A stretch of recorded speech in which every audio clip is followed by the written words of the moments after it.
రామను అడ్డుకుంటూ ఉంటారు స్వామి. ఎందుకట? ఇంకా జరపండి రామనామం, ఇంకా జరపండి హరినామం, ఇంకా జరపండి అని చెప్పేసి ఆ ఆంజనేయ స్వామి వారు ఆనంద బాష్పాలు చేస్తూ తదేకమైనటువంటి దీక్షతో భక్తులందరినీ చూస్తూ మనలోనే ఉంటాడు ఇక్కడ ఆంజనేయ స్వామి. అంటే ఒక భక్తుడికి ఉండవలసినటువంటి లక్షణాన్ని ఆంజనేయ స్వామి వారు ఆ సంఘటనలో తెలియజేస్తున్నారు. ఎక్కడ రామనామ సంకీర్తన జరుగుతుంటుందో, కీర్తన జరుగుతూ ఉంటుందో అక్కడ మనం అందరూ ఉన్నట్లయితే కలియుగంలో రాబోయే బ్రహ్మ నిత్య చిరంజీవి అయినటువంటి ఆంజనేయ స్వామి వారి లాంటి శుద్ధ భక్తుని సాంగత్యాన్ని పొందిన ఫలితం ఈ భజన భక్తులందరికీ ఉంటుంది. హరే కృష్ణ మనం కూడా వెళ్దాంలే అనుకుంటాడు, మీరు గమనించుకోండి. వెళ్ళాలి అనుకుంటాడు, వెళ్ళాలి అంటే పూర్వజన్మలో చేసినటువంటి సూత్రుడు కావాలి. పూర్వజన్మలో నడిపించినటువంటి వాసన ఎక్కడ దాకా వస్తుందో మళ్ళీ అక్కడి నుంచి భక్తి మొదలవుతుంది. పూర్వజన్మలో భజన ప్రాక్టీసారు ఆ శరీరాన్ని, మళ్ళీ ఆ శరీరాన్ని భజనలోనే మొదలుపెట్టాడు.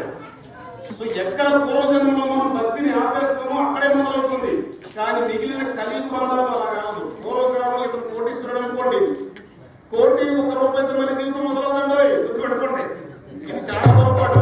ఎక్కడ భక్తులు ఆపేవో అక్కడే ఉన్నా లక్ష్మణ స్వామి బాగానే ఉంది అనుకున్నారు.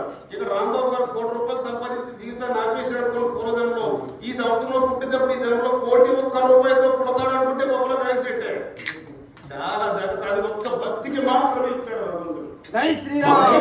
భక్తికి మాత్రమే ఆవరించాడు. శ్రీహరి ఉన్నాడు పూర్వజన్మలో ఈ అంతర్వేద నరసింహ స్వామి దగ్గర పనిచేసి ఉంటాడు నా ఉద్దేశం ప్రకారం. మళ్ళీ గడపలో రామనాథ సంకీర్తన కుదరయ్యాడు. ఇది సులువు కదా. నువ్వు ఎక్కడ ఆపవో అక్కడే మళ్ళీ భక్తికి మాత్రమే చేసే అవకాశం ఉంది. కాబట్టి వచ్చిన భక్తిని విడవకండి, వచ్చేవాడు రావడం మానకండి, మానని వాళ్ళ జీవితాన్ని వర్గం చేసుకోకండి.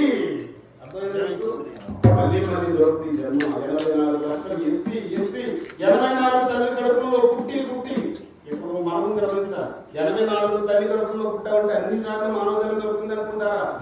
అన్ని తల్లులే.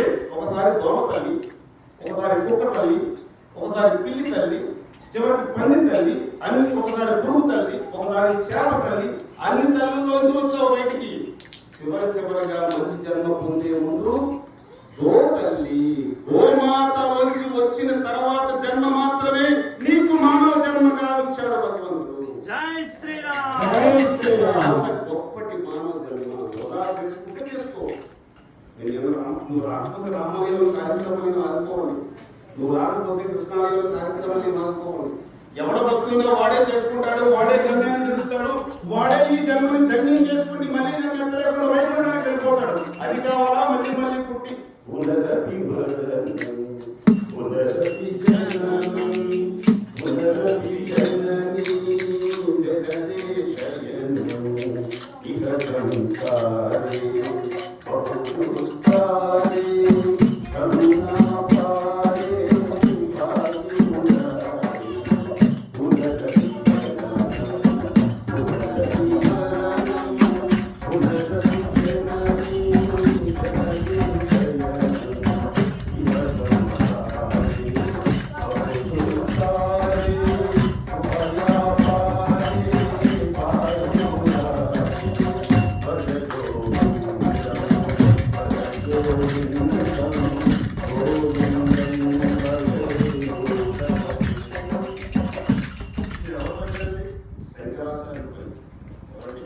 ఈ సృష్టిలో శివతత్వానికి ఆర్చలు పోసినటువంటి శంకరాచార్యులు కలిగే మాట ఏమన్నారు? పునరపి జననం పునరపి మరణం. అదే మళ్ళీ పుడతావా, మళ్ళీ పోతావా, మళ్ళీ పుడతావా, మళ్ళీ పుడతావా, మళ్ళీ పోతావు. ఎందుకు ఈ గొడవ? ఈ జనన మరణ చక్రాల నుంచి బయటపడాలంటే ఏం చేయమంటారు చెప్పండి? ఏం చేయమంటారు? లాస్ట్ ఏం చెప్తున్నారండి? కరుణామారే పాగి మురారే కృష్ణ రామ అనుభవం. ఈ నామాన్ని స్మరణ చేస్తే మళ్ళీ పునరాసం. ఈ కలియుగ దుఃఖ బాధలు మోసి కుళ్ళుపోయి కుతంత్రాలు చేసి బుధాలు అరిగిపోయి మోకాలు అరిగిపోయి ఈ కర్మ కంటడిక పరిణామం పట్టుకో, ఆనందంగా వెళ్ళవా.